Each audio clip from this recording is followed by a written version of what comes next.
Libertarian is? I hear that all the time. Let me tell you what a libertarian is. Libertarian is someone who says you can be as liberal or as conservative as you want to be. Just don't force others to be like you. Got it. That's what we are all about. We are all about long-term solutions, not short-term solutions. We're all about changing culture, not just changing law. Law, we have to remember something.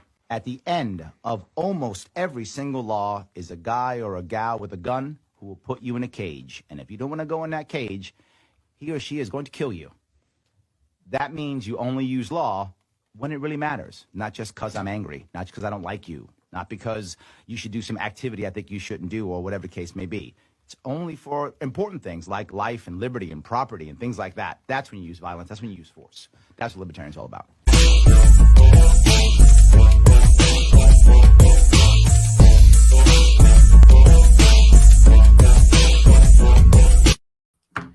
Yes, it is Larry Sharpe here with Libertarians Drinking Coffee Live yet again, 2 p.m. Eastern here in the belly of the beast, New York City, and the brand is strong. I am drinking coffee. Yes, I am. Actually, I might not be. I could be lying. You wouldn't know. But I'm saying that I'm drinking coffee anyway, and I'd like you, if you care about things I'm doing here, showing you there are libertarians running everywhere around this country. While the president, of course, matters, so do all the local elections this year and next. Everything matters.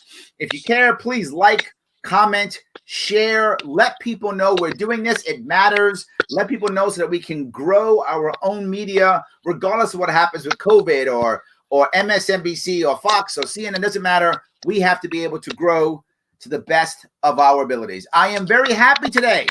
On my show, I have with me a comedian, speaker, personality, spokesperson, the lovely, the amazing Stacey Prussman. Thank you so much for coming today. Hi, thank you for having me. I'm so excited to be here. Yes, and you're running for mayor of New York City in 2021. Yes, I am running for mayor of the Big Apple 2021, and I'm very, very excited to serve the city and hopefully make a difference. This is a big, big task. This 8.5 million person, super diverse city. In fact, Queens, the borough I live in, is the most diverse county in the country. Yes. We are a city where 1/3 of us aren't born in the city. Another 1/3 of us aren't born in the country. It is just an amazing, crazy city. I got to ask you, why? Well, people keep asking me that question. And I have a lot of friends in local politics and friends in law and friends that are doctors and friends that are, people in the fire department. And I've been living in the city since I'm born. I've never lived anywhere else. I've lived in almost all 5 boroughs. I've stayed in all 5 boroughs at some point. Maybe Staten Island, not as much, but I've been there quite often. Oops, sorry. And Staten Island, boom, everything fell down. That's what Staten Island does.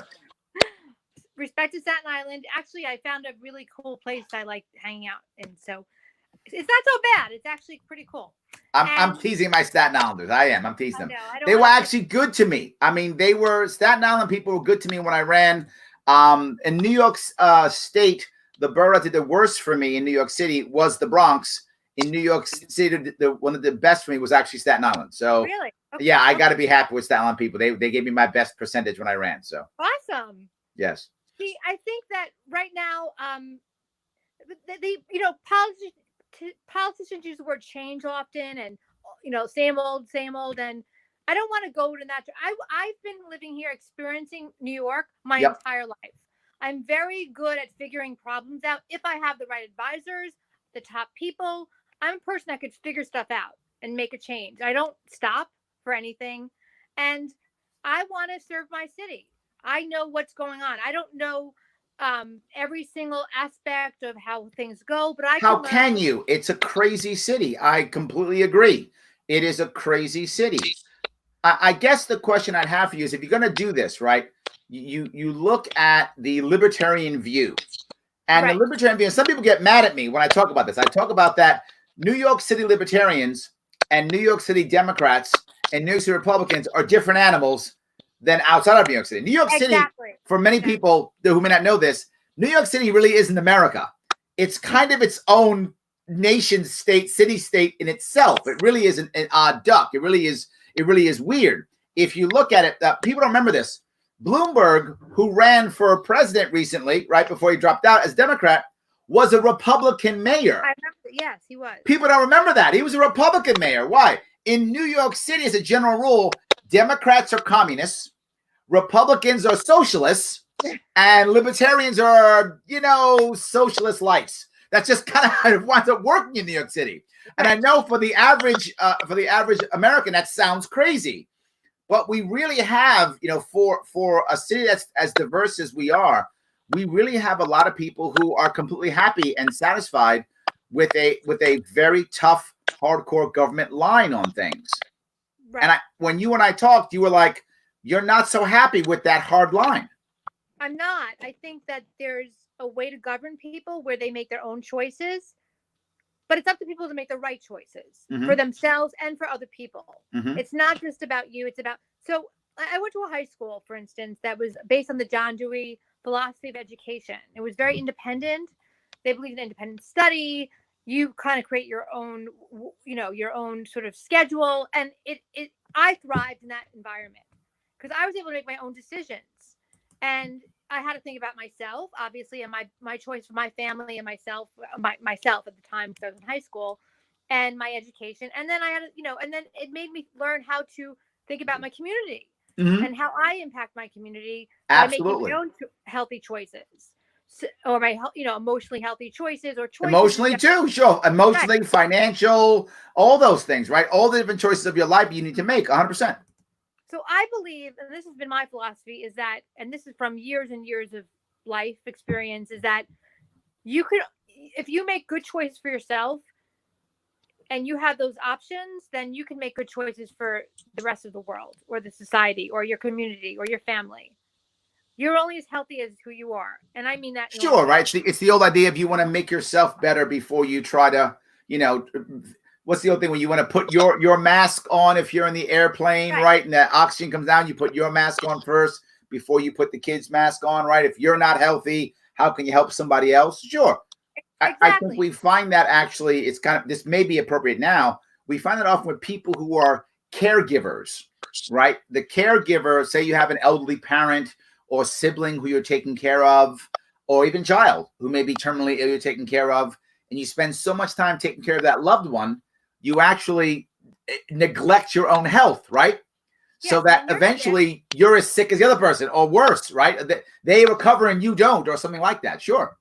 And they don't have their parent, and the parent is dead and they're disabled, God forbid, and they can't, have anybody to help them, and because the parent didn't take care of themselves. So I think a part of the libertarian view is that you take care of yourself and you do what's good for yourself, and then the community, and then your family, and obviously starts with the family, and then the community, and then so on and so forth.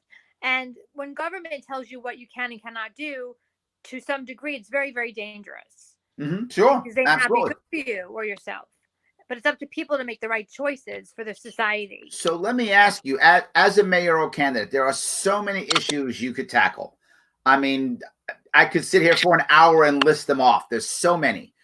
Do you have a couple that are kind of near and dear to you that you'd like to kind of spotlight and focus on? 1, 2, or 3 that you're like, you know what? There's a million of them, but these I kind of want to spotlight. Okay. Well, one of the main issues is the bureaucracy in our our systems, like the DMV. I mean, that's gotten better over the years. The DMV, the DMV has gotten better. That's true. Social service systems, the systems that the education system. Yes. Like, I work in the schools a lot, and when I went to get fingerprinted to work in the schools, I was like, this is like 1945. This office. It's like, it's not computerized fully. People are waiting the way people are waiting. It doesn't feel like a city that we are. I mean, I like, the beautiful, architecture of the old times, but we need to sort of upgrade the infrastructure majorly. So you think the infrastructure is a key piece to just make it smoother and get rid of bureaucracy? Yeah, like for instance, the unemployment right now is insane. Their servers are supposedly from the 70s or 80s are hardwires. They're not able to keep up with it. We're just not where we should be. Okay, so infrastructure is one. I got to ask the question about literally the elephant in the room, which is, do you feel that the lockdown that the mayor has supported, going after some of the Jewish community, that they can't go out for their religious rights, things like that? What's your stance on that? I don't know. I don't know. I have no idea. Are you Jewish? I am Jewish. Does that affect you being Jewish or not? I'm curious if it does, since you are of that community. Does it affect you either way? It does not matter of that community. Of that community specifically ignores a lot of stuff that okay, endangers society as a whole, such as the measles epidemic that community had caused. Gathering and then clogging up the hospitals, because they're not, social distancing properly. I mean, it's disrespectful to the rest of, people think that God's going to take over and then I'm with you. So when it comes to it was Hasidic community, correct? Yes, I don't think the mayor handled it correctly. He snapped, but right, gotcha. Okay. All Jews, no, it's not all Jews. It's that specific sect of Judaism in that specific sect of Judaism. Okay. Or that specific group. Okay. So how about, you think he snapped when it came to them? How about how he's handled the lockdown in general? Good, bad? Any thoughts either way? I don't like the way he handles most things. I don't feel he's an effective leader, so okay. I don't want to. I just don't feel he's an effective leader. I never did. Okay. So you've never been a supporter? No. So if you were the mayor, would you have believed? And please just tell me. I'm just going to say things. Tell me if I'm right or if I'm wrong here. If you were the mayor, do you think you would have tried to open up the city faster, slower? Do you think you would have been 100% on board with the closures, try to adjust or shift it in some way? If you're at the top and you have the bully pulpit, and now it's Mayor Pressman, and you're doing the press conferences, right? Right. What are you saying? What are you telling us? First of all, I want medical information daily, hourly. I want to know exactly. People don't understand the problem with what's going on right now, and I'm very into medicine and learning about it, and I speak to doctors, is that people don't understand the disease. They keep comparing it to the flu and the deaths of the flu. And the problem is our entire, it's not even close. It's a virus that's nothing like the flu. Isn't it closer to SARS? Is that right? Yes, it's close to SARS, which is horrific. I mean, I never had it, thank God, but it's horrific. And so the issue is that we need to understand the disease. What happens with this specific disease is it's like an autoimmune response. Your body overreacts. So you could be very healthy, but you might go into this full inflammation, and then your lungs will clog up with fluid, and it does all kinds of crazy stuff. Okay. So we're learning about the disease. Yes, older people and people with certain pre-existing conditions, so and so might die quicker than somebody who's healthier, but that's not necessarily true. So I want to understand this disease full. But hold on, though, Stacey. At this point, right? I mean, we're assuming for a moment that you're the mayor, right? Okay. And this happens. You don't have everything yet, right? You have whatever you have at the moment, right? Which you got a lot, but you don't have it all. Is the answer shut it all down? Is the answer leave it all open? Is the answer something in the middle? If so, kind of where in the middle is that answer? If it's the middle, what is it? It's kind of shut it down and in the middle, and that's sort of where I am right now. Okay. And then open upstate first because their cases are less. I think testing is in the most important thing. If everyone got tested, we'd have a ground to work from. You're negative, I'm positive. I can self-quarantine. You can go to work. So we don't have that. What I just heard, and tell me if I'm wrong, is you want self-quarantine, or do you want government to tell you to quarantine? I want self-quarantine, but also I need mandatory testing, because then we can make a decision. Or we have something to work on. You have COVID. I don't have COVID. You can stay home. I can go to work, and we could then start from ground zero. And literally we're at ground zero now, and then we could like build up. Right now, we're like everything's a giant chaos. That's what I feel like. Everything is chaos. Okay. No one knows anything. The Department of Labor isn't giving people their checks on time. That are which is, look, I'm not a socialist, but if people don't realize they pay into unemployment every year when they pay their taxes. You've earned that, and we're stuck, and they're not doing their job because their infrastructure sucks. Okay. So we can't even you need to make logical decisions out of facts, which are testing. Testing means that you have the virus or you don't. Right. Understanding, obviously, the scientists are doing vaccines, which would help.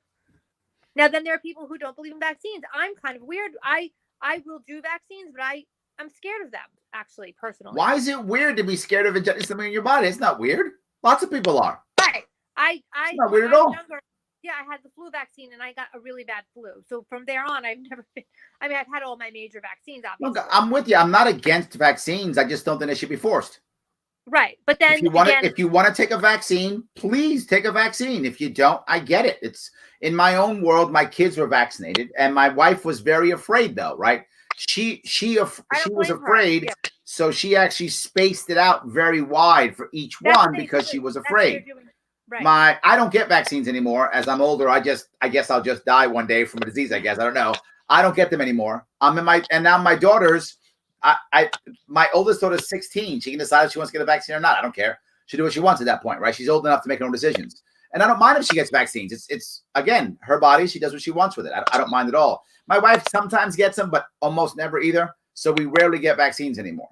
Right. But again, I'm not against them. If you want them, take them. Good for you. I hope they work.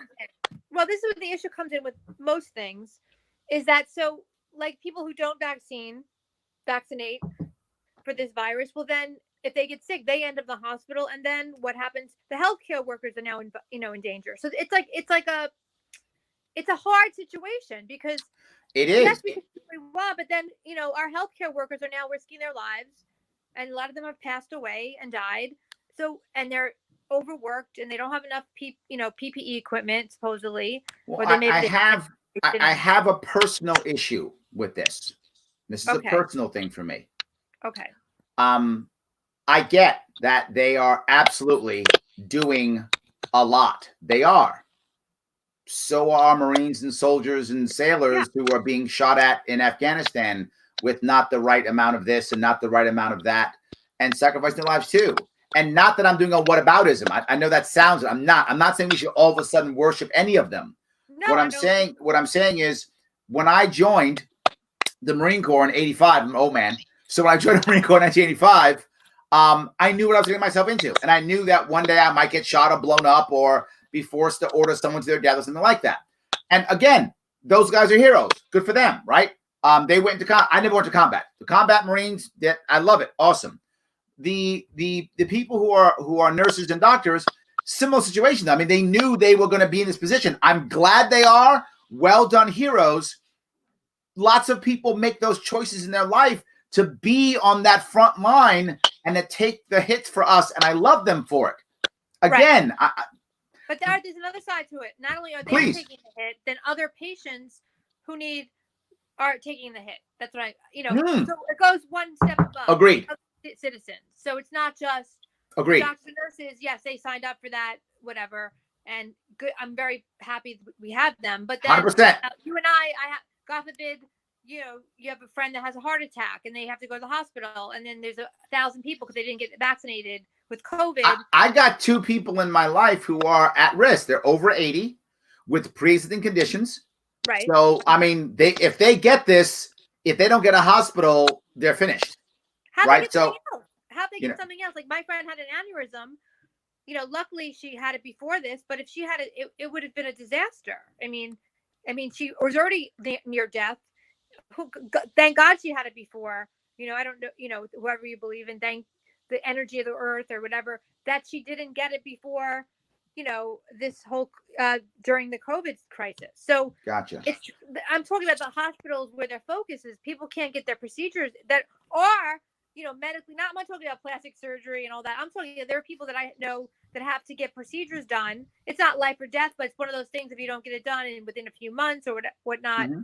I have a cousin that needs a brain tumor taken out. It's benign, but it needs to be taken out. Absolutely. So how about the rest By the way, do you happen to remember Rose Scarra Myers? Yes. Hi, Rose. We went to college together. Yes. And her and I went to high school together. Oh my God, Rose! Is that insane? Yes. Oh my God. She wasn't Rose Scarra Myers then. She was just Rose Scarra. That's what she was then. There was no Myers part at that point. Yes. We used to hang out in theater together. Yes. We had many. In fact, I think Rose and I actually might have even gone to junior high school together. Maybe. Oh my God, that's awesome. What so long ago, I don't remember. Cool. No, Rose and I are only 39 each, so it's fine. So. Oh my God, we had such good times. College is so awesome. What a small world. Hey, Rose, that's awesome. So let me move to another piece if I could, right? This moves to the next step, which is fear, right? How in the world do we get to make any kind of impact in New York? Right now, New York City is totally controlled by only one party. And whether you like Democrats or not, I'm sure no one likes one-party democracy, right? And that's what it is right now. It's one-party democracy. Say again? I hate the two-party system. I've hated it from the beginning. It's a clear divide. Yes. And I hate that. And right now in New York City, it's a one-party system. I think there are 51 city council, if I'm not mistaken. 2 are Republican or something like that. It is just, oh my God, right? So really, it's really one-party system. With a one-party system like this, how do we get people to break their fear and decide to try something new, something different, and go libertarian? How do we do that? How do we break that fear? Well, I think after this debacle of Corona, this is unprecedented. Even 9/11, as horrible as that was, it happened. It was disgusting, horrible.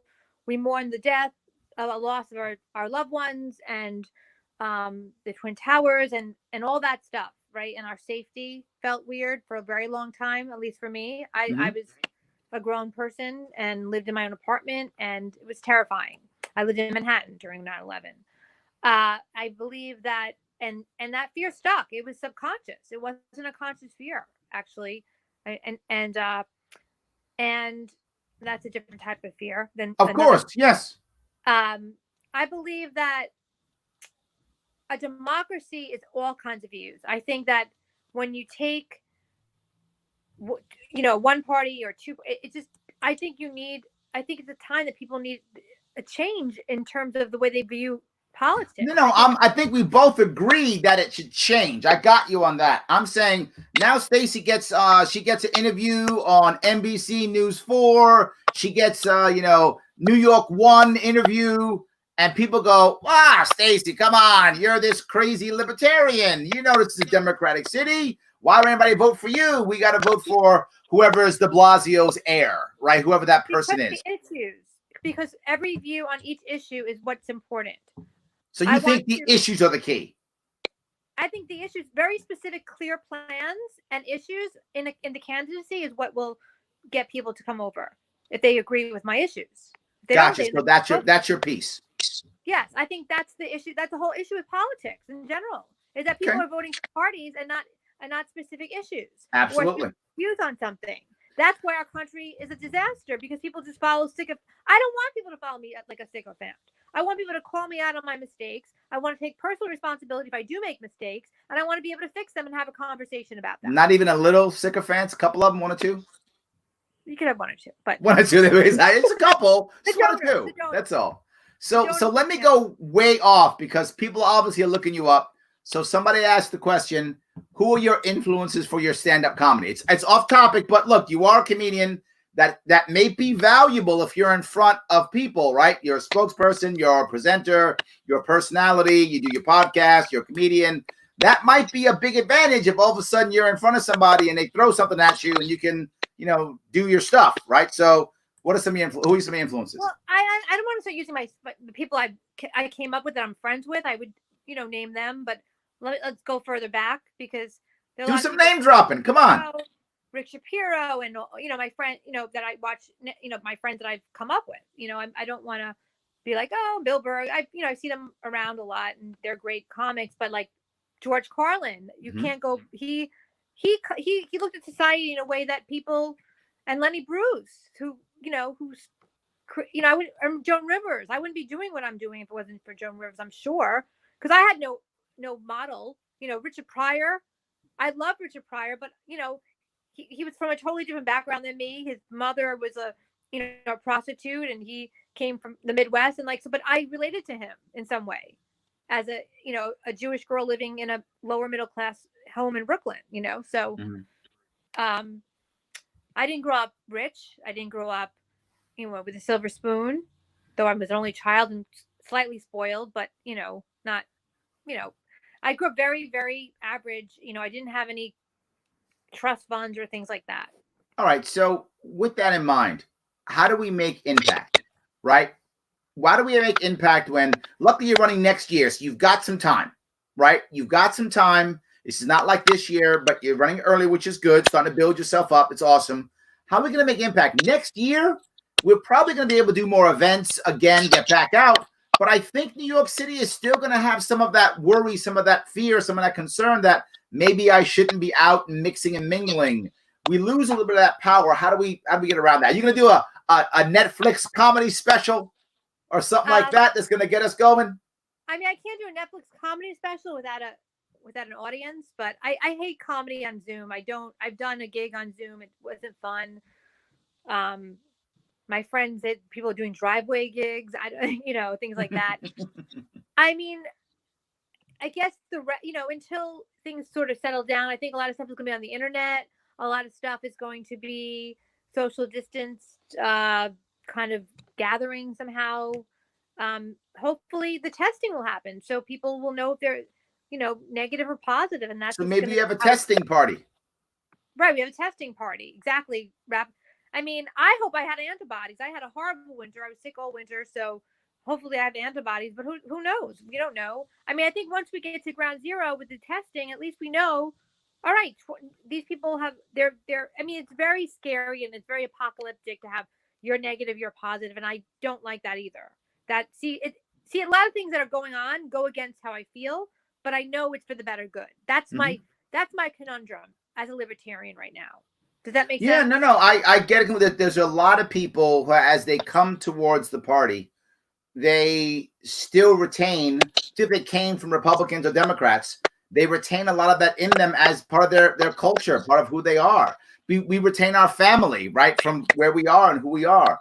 And many people, and one of the reasons why I do this kind of thing and the Sharpe Way show and stuff like that, and it drives some libertarians crazy, is I bring people on who aren't strictly libertarians. In fact, some who are absolutely not libertarians, who are just Republicans or Democrats who lean libertarian-ish.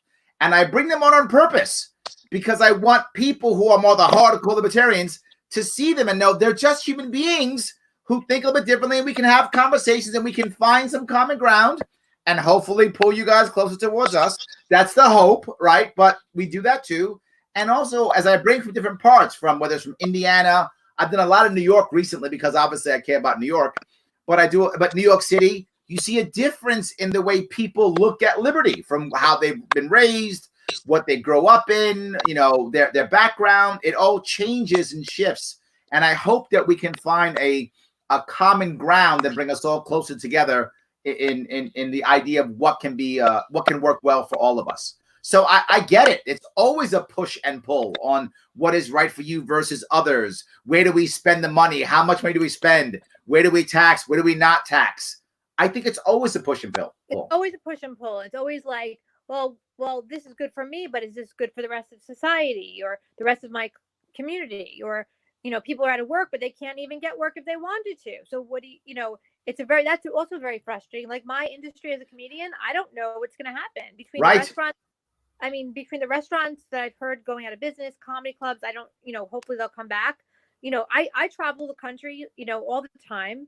And, I have a gig, that's, I have something booked in August. I don't know if I'll be able to go there. Yeah, maybe not. It's in Washington State. And they were hit horribly. They were hit horribly. And this is like outside of like Seattle, but still, I don't know. It's actually Richland. So I have to call my booker and find out what's going on there. Do I want to fly out? Will I feel safe in August to fly? I hope I do. I mean, I was flying in the beginning of March. Yep. Oh yeah. So yeah, you might already had it. Yeah. You might already had it. So let me go to the next one if I could. Sure. Let me ask. Are there any natural niches that you think people might go when they see you running? Go, Pressman. That's my mayor. That's my mayor. She's the one, guaranteed. Do you think there are any? My natural niche is that I'm kind of an emotional. I have an emotional. I understand people. I understand how to think. I know I've taken a lot of psychology courses. I've been in therapy myself. I'm not ashamed to admit it. I have a niche for relating to people of all different types that aren't just. I'm not like that. Aren't just like me. You know, I like to hear opinions. I'd like to hear an opposite opinion. I like to find the common ground. I don't think we should be like, you're wrong, you're right. I want to meet in the middle with everyone. I want to find. So the question becomes, does that mean, and it's an open question, does that mean that you will pick a little from everybody, or the reverse? Does it mean people will go, oh, she's not the thing that I've decided she should be, therefore I'm not going to vote for her or get behind her? Could it be either one of those? In other words, someone's going to look at you and make a decision and go, you should be in this box, right? Pressman should be in this box. That's what she should be in. And she's not in that box.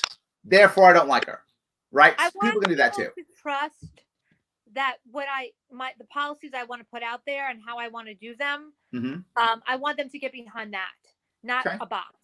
I was never, as a human being, as an actress, I was never put in a box. I was always like, they couldn't cast me for certain things. They're like, I don't know, you're too much of this, too little of that, you're too old, you're too young, you're too old. I couldn't ever find the right box. And I believe the problem is that people are putting politicians in boxes. They're not thinking out of the box. Thus, we get nothing done and everything stays the same. Thus, it shows in our city right now, the infrastructure, everything. Right. So, no, being in a box is not a good thing. And maybe in politics, it's been the old way, but obviously it's not working. Right. Okay. So let me ask. I know you're going to run to win. I know you're starting to build your team out now. Yeah. Since you're ready for 2021. We're getting our website together. It's like in the beginning. Absolutely. You're rocking and rolling now. I'm glad. Yeah. So if you don't win, have you decided now? If you haven't, it's okay. I'm just asking you, have you decided what's a secondary, consolation prize, right? Again, I bring this up all the time. When I ran for governor, consolation prize was easy. Ballot access. Easy day for me. Mine was simple. Yours, maybe not so simple. How do you find your consolation prize? Well, that's thinking far ahead. It's a very good question, Larry. Yep. Run for president. Oh, I like that. There we go. You're going to copy the de Blasio model, right? First do that and then run for president. I love it. That's good. Stay with it to the end. There we go. Yes, I like that too. Yeah. So look, I feel like you want to make change in the city. I also heard that you wanted to make change in your community. And I also heard you want to make change in the state. I feel like you want to make a lot of change. If it's not mayor, is there any issue you might get behind within your community, or you might get behind, within the city? Definitely education. Definitely the way animals are treated. I think that's important because they're the one beings that don't have a voice. Sure. They do not have a voice. So I'm very into animals, and I've always have been an animal rescue person and an animal rights activist. And I'm not a person that's preaching veganism and all that, but I think that we should be more conscious of where our food comes from. Okay, so food is a part of what you're concerned about. And mental health. Mental health is going to be so important after this. So important. Physical and mental health, it's so important. I think our city that's why we have so much homeless. Sure. Addiction and mental health. I want to help, with addiction and mental health issues, which I think go hand in hand and separately, but I want to help with that. Can I ask you a couple of policy questions people have brought up? Okay, sure. One of them is, what's your take on the gig economy? Do you oppose, or are you for things like Lyft and Uber and Via? I love it. You love it. I'm a gig economist. I've been living that way before. I have more. I've had more 1099 forms and as an actor and a comedian, I'm all 1099, all independent money making things. I love it. I think absolutely. It's no longer people work for one company and they get the W-2 at the end of the year. Their taxes are 1, 2, 3 and it's over. It's people are working a lot of different jobs. People want to be entrepreneurs and they want to build their own businesses. I'm so for that, creating your own business, and we're living in a different world now. Yeah, so you're much more pro entrepreneur, pro gig economy. Very much so. I've been living that economy. Governor Cuomo's trying to crush it, and so is De Blasio. Well, I'm not. It's not what it used to be. Like it's not what it used to be. I don't know anybody, specifically in the arts, specifically even business people that just work in one place. A lot of people they're trying different things. People want to change careers. I believe the healthiest capitalism is when people compete. The best example is the gyms. I'll give you a very easy example. Okay. Growing up, there was one gym in my neighborhood. It was Jackal Lane, which then became Bally's. Mm-hmm. Within, we're in this area, in like 10 miles, whatever. Those were the only gyms really, and they had like Lucille Roberts maybe, but not, that was just crappy. Anyway, no offense to Lucille Roberts, but just for women, and it wasn't a real gym. Now they have Planet Fitness, they have Retro Fitness, they have little gyms, all within this, like walking distance from my house. So you have better gyms. And more, and guess what? The prices are lower. So wait. So competition brought the prices down? Oh, yes. How crazy is that? It's no longer, and so like 10, 20 years ago, let's say 15 years ago, the gyms were like $50 or $60, maybe even, and Equinox was higher, obviously. Now, $20 a month. There we go. It's affordable for everybody to go to the gym. So let me ask you. I love that. I love it. So we're all gig economy. Let me ask you a more hardcore question. It was very controversial when Bloomberg ran. How do you feel about stop and frisk in New York City? Hate it. Okay. I hate it. It gives me the creeps. There we go. I mean, unless someone has like a bomb in their backpack and it's like and it was reported into the FBI. Have they had any success with it by any chance? Depends on who you talk to. There's people who say it was the best thing that ever worked, and people who say it just made things worse. So I to be full with you, I actually don't care if it worked. The fact that it worked doesn't make it okay to grab people. I don't care if it worked. I'm just curious. Then find something else that works. That's all I'm saying. Find something else that works. Right. I mean, I think nowadays computers could find bombs. Or the turnstile when you go through the turnstile, whatnot, or. There's other ways to do it. There's other ways to do it. Absolutely. It's racist. It could come off racist or absolutely culturalist. And the thing is, I always would say like the person that would probably bomb would probably have blonde hair and blue eyes, and they got who knows somehow. But you can't predict things that are unpredictable. Like terrorism is kind of, unless they're following a terrorist cell or some crazy person stabbing somebody or doing something. You can't predict that. No, I get it. If someone is creating a victim, if someone is threatening somebody, if someone's yelling, I got a bomb or something, I get it. Cops, take them down. Do it. I'm in, right? There's evidence of someone doing something. I completely get it. The only worry is when you're just so afraid that you punish the innocent like there's no tomorrow. I hate that. Yes. I've been stopped, because I had a big backpack. Okay, big bag. They thought you had a bomb. Okay. And I was late for my train, and I had to go to I'm That's always good. traveling, and I was late for my train. It was like, okay, really? All right. So, is there anything else you want to bring up before we wrap it up? Wow. Well, my website's coming out soon. I'll have that link. I think it's Pressman NYC 2020. I have to get the website. We're trying to figure out the exact the whole name. Do we do the absolutely? We're gonna have a PayPal donation. I'll have to talk to you about all that stuff goes with donations and my web. I'm getting a campaign manager. We're gonna as well to help. So you're starting to rock and roll. I love that you're running so early. This is the best time. You start now, so You make all your errors and mistakes and your bad choices now. By the time 2021 comes around, you are rock and rolling smooth. And when New York One puts you on TV, boom, you knock it out of the park. I love it. And I want, and I want to work with the best people in each sector.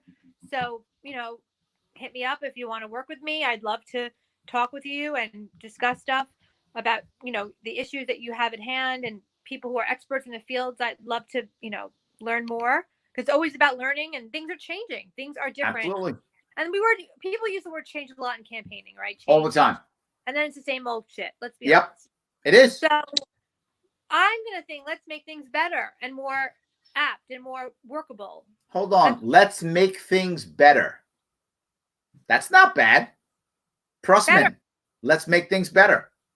Let's make things better. Let's make things work smoothly. Let's get on the train and it doesn't stop in between stops. I love that.